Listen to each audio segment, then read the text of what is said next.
నమస్తే, welcome dash tag you. నేను మీ Rajesh. Telangana politics చాలా వెరీ ఇంట్రెస్టింగ్గా మారుతున్నాయి. ఏదో జరుగుతుందంటూ అధికార కాంగ్రెస్తో పాటుగా ప్రతిపక్ష బీఆర్ఎస్ నుంచి సంకేతాలు అందుతున్నాయి. సో ఇప్పుడు రేవంత్ ప్రభుత్వం కూలిపోతుందని బీఆర్ఎస్ ప్రతిపక్షం అడ్రస్ గల్లంతు చేస్తామని హస్తం నేతలు సవాళ్లు ప్రతి సవాల్తో హోరెత్తిస్తున్నారు. దీంతో తెలంగాణ గట్టు మీద రాజకీయం సలసల మండుతోంది. వేసవ తాపం ముందే తగిలినట్లుగా రెండు పార్టీల నేతలు వ్యవహరించడమే హాట్ టాపిక్ దారితీస్తోంది. సో ఇప్పుడు తెలంగాణ ముఖ్యమంత్రిగా రేవంత్ రెడ్డి బాధ్యతలు స్వీకరించి దాదాపుగా 14 నెలలు కావస్తుంది. ప్రభుత్వ పరంగా ఎన్నో కీలక నిర్ణయాలు తీసుకుంటున్నా క్షేత్రస్థాయిలో అనుకున్న మైలేజ్ అయితే మాత్రం రావడం లేదని సీఎం భావిస్తున్నారని చెప్పుకోవచ్చు. దీనికి కారణం సొంత పార్టీలో ప్రత్యర్థులతో పాటు ప్రతిపక్షం గట్టిగా పోరాటం కూడా దీనికి కారణంగా విశ్లేషిస్తారు రాజకీయ నిపుణులు. దీంతో ఒకే దెబ్బకు రెండు పిట్టలన్నట్లుగా రాజకీయంగా గట్టి నిర్ణయం తీసుకోవాలని నిర్ణయించినట్టుగా ప్రచారం జరుగుతుంది. 14 నెలలుగా సీఎంగా ఉన్న కాంగ్రెస్ పార్టీలో కొన్ని కీలక విషయాలను సీఎం ఛేదించలేకపోతున్నారని టాక్ ఉంది. అందులో ప్రధానమైంది మంత్రివర్గ విస్తరణ. ప్రస్తుతం ఎమ్మెల్యేలుగా గెలిచినటువంటి వారిలో చాలా మంది సీనియర్లు ఉన్నారు. కానీ మంత్రివర్గంపై ఓ పరిమితి ఉండటంతో అందరికీ పదవులు ఇవ్వడం కుదరడం లేదని అంటున్నారు. ఇదే సమయంలో ప్రతి విషయాన్ని రాజకీయం చేస్తూ బీఆర్ఎస్ చికాకు చేస్తోందని కూడా కాంగ్రెస్ పార్టీ నాయకులు చెప్తున్నారు.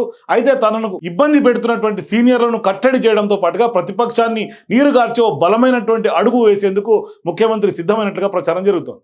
సో బీఆర్ఎస్ నుంచి నిలిచిపోయినటువంటి వలసలను తిరిగి ప్రారంభించడం ద్వారా పార్టీ పైన ప్రతిపక్షం పైన పట్టు సాధించాలని సీఎం రేవంత్ ఆలోచనగా చెప్తున్నారు. ప్రస్తుతం బీఆర్ఎస్ నుంచి కాంగ్రెస్ పార్టీకి 10 మంది ఎమ్మెల్యేలు వచ్చారు. వీరంతా పార్లమెంట్ ఎన్నికలకు కాస్త అటు ఇటుగా చేరినటువంటి వాళ్ళే. అయితే పదవులపై క్లారిటీ లేకపోవడంతో మరికొందరు బీఆర్ఎస్ ఎమ్మెల్యేలు వస్తామని చెప్పి ఆగిపోయినటువంటి సందర్భాలు ఉన్నాయి. మరోవైపు బీఆర్ఎస్ తనను మాటకు చికాకు పెట్టడం వల్ల ముఖ్యమంత్రి రేవంత్ రెడ్డి వ్యూహం మార్చుకున్నారని కూడా అంటున్నారు. సో ఇప్పుడు బీఆర్ఎస్ నుంచి రావాల్సినటువంటి ఎమ్మెల్యే పేర్లను రెడీ చేయాలని తన అనుయాయులకు సీఎం ఆదేశించినట్టుగా గాంధీ భవన్లో టాక్ వినిపిస్తోంది. ఎమ్మెల్సీ ఎన్నికలు ముగిసిన వెంటనే ఈ ఆపరేషన్ను స్టార్ట్ చేయాలని సీఎం నిర్ణయం తీసుకున్నట్టుగా తెలుస్తోంది. స్థానిక ఎన్నికలకు ముందే బీఆర్ఎస్ ఎమ్మెల్యేలను చేర్చుకోవాలని భావిస్తున్నారు. అయితే ఒకరో ఇద్దరో కాకుండా ఏకంగా 16 మందిని ఒకేసారి కాంగ్రెస్లోకి తీసుకురావాలని ప్లాన్ చేస్తున్నట్లుగా చెప్తున్నారు. సో కొత్తగా వచ్చే 16 మందితో కలిపితే బీఆర్ఎస్కు ప్రతిపక్ష హోదా తీసేయచ్చని, అంతేకాకుండా ఆ పార్టీ శాసనసభ పక్ష హోదాను లాగేయటం ద్వారా వలస వచ్చినటువంటి ఎమ్మెల్యేలు అందరినీ న్యాయ వివాదాల నుంచి రక్షించవచ్చని సీఎం భావిస్తున్నట్టుగా తెలుస్తోంది. ప్రస్తుతం 10 మంది జంపింగ్ ఎమ్మెల్యేల పైన అనర్హత వేటు వేయాలని బీఆర్ఎస్ వేసినటువంటి పిటిషన్పై సుప్రీంకోర్టులో విచారణ కొనసాగుతోంది. త్వరలో ఈ వివాదంపై తీర్పు వెలువడే అవకాశం ఉంది.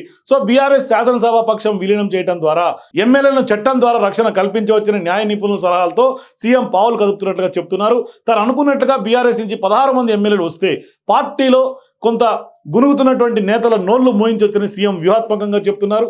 సీఎం వ్యూహాత్మకంగా అడుగులు వేయొచ్చని కూడా తెలుస్తోంది. మొత్తంగా ఆపరేషన్ 16 దిశగా వేస్తున్నటువంటి అడుగులు బీఆర్ఎస్ పార్టీని టచ్ చేస్తాయా అనేది తెలంగాణ రాజకీయాల్లో ఆసక్తిని పెంచుతున్నాయి. మొత్తం మీద రేవంత్ ఆపరేషన్ 16 బీఆర్ఎస్ పార్టీకి గుబులు రేపుతున్నటువంటి పరిస్థితి. సో మీరు కూడా 16 మంది ఖచ్చితంగా బీఆర్ఎస్ పార్టీ నుంచి కాంగ్రెస్ పార్టీలకు జాయిన్ అవుతారా?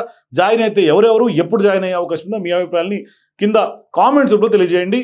మరి రేవంత్ ఆపరేషన్ 16 కూడా సక్సెస్ ఎంతవరకు సాధ్యం? మీ అభిప్రాయాన్ని ఖచ్చితంగా తెలపండి. For more videos please watch #.